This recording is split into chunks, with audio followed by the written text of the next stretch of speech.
Guys, how's it going? Welcome to my video. Here's the thing. I just want to give you guys some tips if you guys have the situation that I had a couple days ago.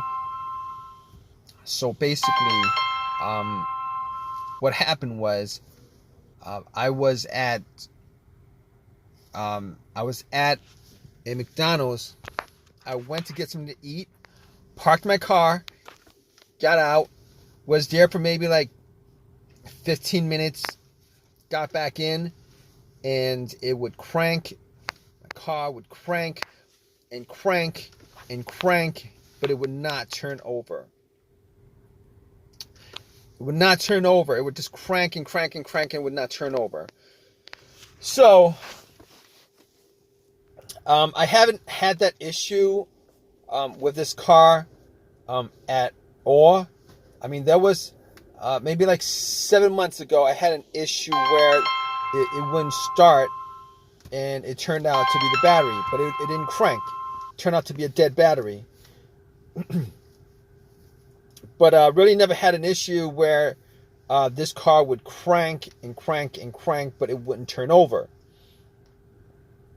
So the only issue I had was that dead battery from 7 months ago. This car drove fine since. I've had no issues with it. So basically what I did first was I turned on the headlights,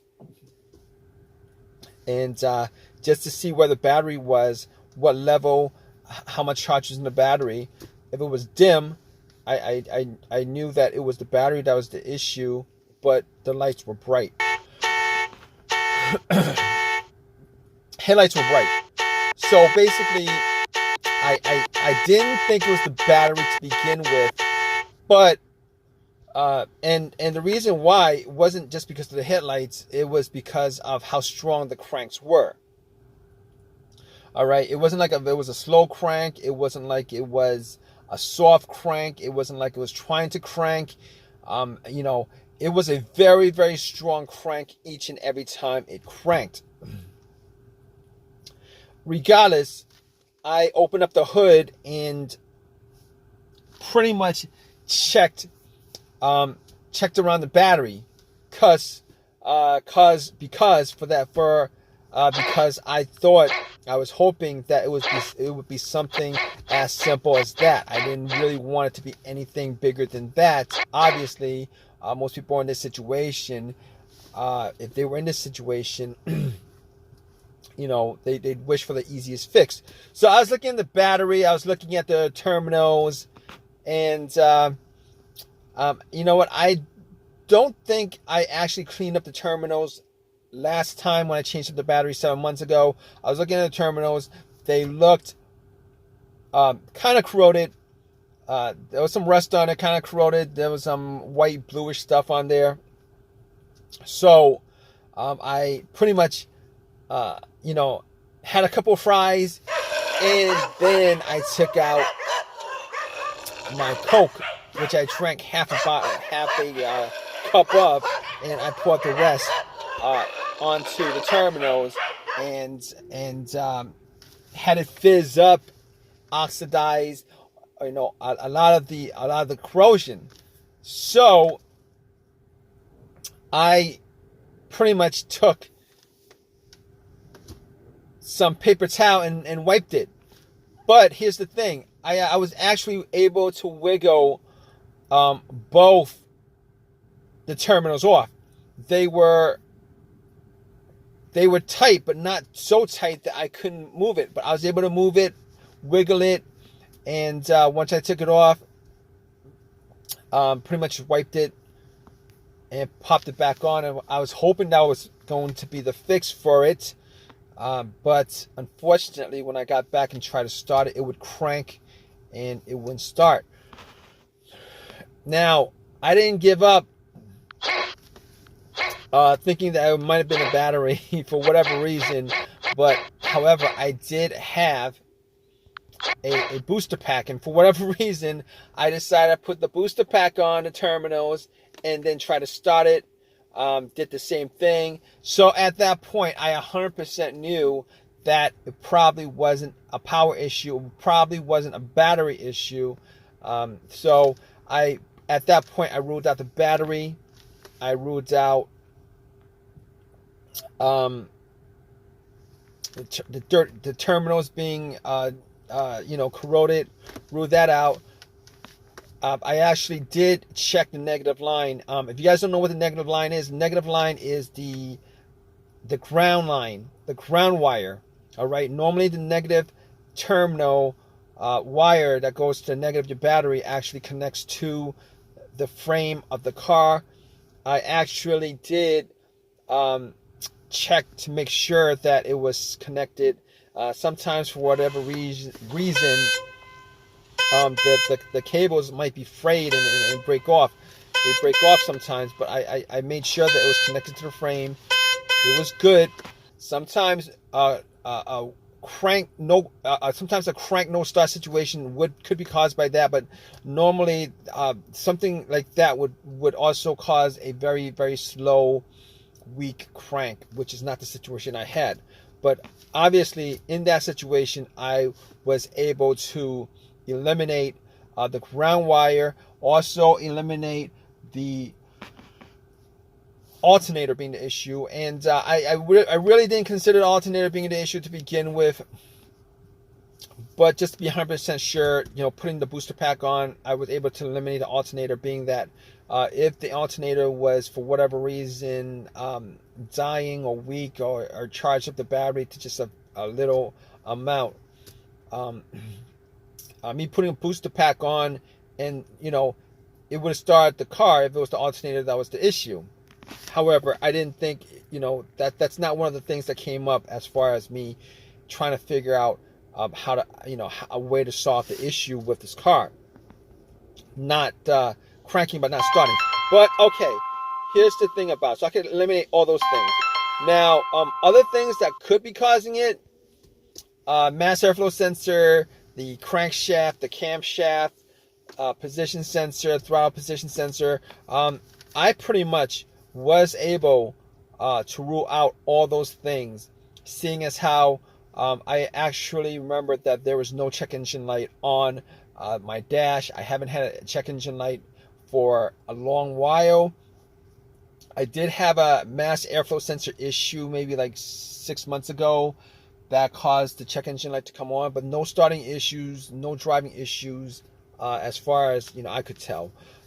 But that was a very important thing as far as eliminating what could be causing the issue with the car. So basically, I was able to eliminate all those things: the mass airflow sensor, the throttle position sensor, camshaft, crankshaft, and anything else that has a sensor connected to it. But I recalled that I had a similar situation with another car where there was maybe a computer issue. I think it was a computer issue where the computer was not able to connect to the car itself because of a blown fuse on the car's computer, blown ECU fuse or something like that. And now I didn't think that was the issue, but I had an OBD2 reader, a $20 OBD2 reader that I actually bought from Amazon, from Walmart, and I plugged it in. And here's the thing about it: it read all the way through. It analyzed it, gave me a readout. At that point, I knew that it wasn't the OBD2 that was. No, I knew that it wasn't the car's computer issue at that point. Reason being is that if it was an issue, a communication issue from the car's computer to the car, if that happened, the issue, what would have occurred was it would not have been able to analyze it. It would have stopped midway, but it went all the way through. There was no codes at all. I did not see a single code pop up at all. So I was glad that was the case, because I could at that point eliminate every single thing that had a sensor connected to it. All right, so I could rule that out. So after that, I was thinking, well, here's the thing. It could be fuses, relays. It could be fuel pump. It could be key fob, ignition switch, um, any of those things. But the more simplest of those things to tackle was the fuses, the relays, and the fuel pump. So what I did was I went to the fuse box, checked out all the fuses, see if I could see any burnt fuse. I tried trying to detect whether there was a hint of any kind of burnt smell. Was not able to see anything out of the ordinary as far as any kind of burnt fuses, blown fuses, etc., etc. So at that point, I couldn't confirm 100% it wasn't the fuses, but I would say probably a good guess that it was not one of the fuses that was causing this issue, but it could have been possibly been one of them. But anyway, moving on, I thought at that point before that I had considered that it could have been the fuel pump, and I actually did the test on my own as far as trying to figure out whether the fuel pump was operating or not. Normally it would be a best scenario if there was at least two people for this test. One would be outside, right next to where you pump the gas, with the gas cap off. Somebody would be listening to hear some kind of motor running, or whizzing sound, and then the person in the car would try to put the car on the on position. The on position is the ignition position right before the crank. This will be the last position before it cranks up. The reason why you don't want to crank up is because the cranking noise, the crank will actually drown out the noise from the motor. All right, so you're trying to listen for like a slight whizzing motorized sound on. So I tried it. I was sitting in the car. I tried a couple of times to put it in the on position, and unfortunately, I wasn't able to detect whether there was any kind of sound, any kind of motorized whizzing sound. So at that point, I pretty much just gave up on that. So basically what I did next was checking out the fuses, but was not able to decipher whether it was a fuse issue. So what I did after that was try to figure out whether it was one of the relays. So what I did was I considered that it was maybe the relay to the fuel pump. It could have been a clogged fuel filter, but normally a clogged fuel filter, it would cause a crank no start sometimes, but for the most part, it would crank up, and then and it'll stall out. It wasn't the case here. So I didn't think it was the fuel filter, considering it would crank and crank and crank and crank. It seemed like there was something that was causing it not to turn over. So I got to the fuel pump relay. Once I got to the fuel pump relay, figured out where it was.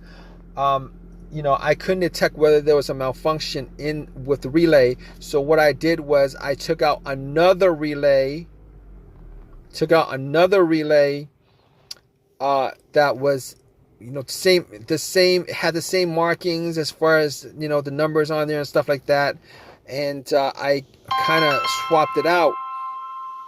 And then I got back in my car. And guess what, guys? Cranked, and then it turned over. It was working just fine. So at that point, I knew it was the fuel pump relay that was the issue. And obviously, since it was the issue, I was able to drive the car to an AutoZone and got a replacement relay. Pretty much swapped it out. Swapped it out and then replaced it, the one that I took it out from, the accessory that I took it out from. So I haven't had an issue since with any kind of cranking situation. Haven't had a single issue since. But to be honest, I didn't actually drive that much, but haven't had an issue since with the issue, with the crank no start issue. So it's been resolved. It drove fine all day today. Not a didn't have the same issue as I had previously. So this is it was an easy fix.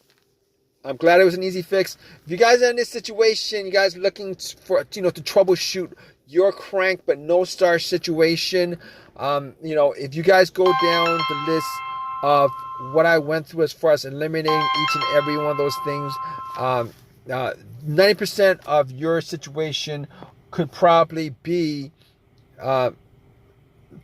you could probably figure out what the problem is. Regardless, hope whatever your situation is at this point, that it's an easy fix for you. Please give me a thumbs up. Please subscribe. If you have any comments at all, please leave a comment in the comment section. All right, guys, take care.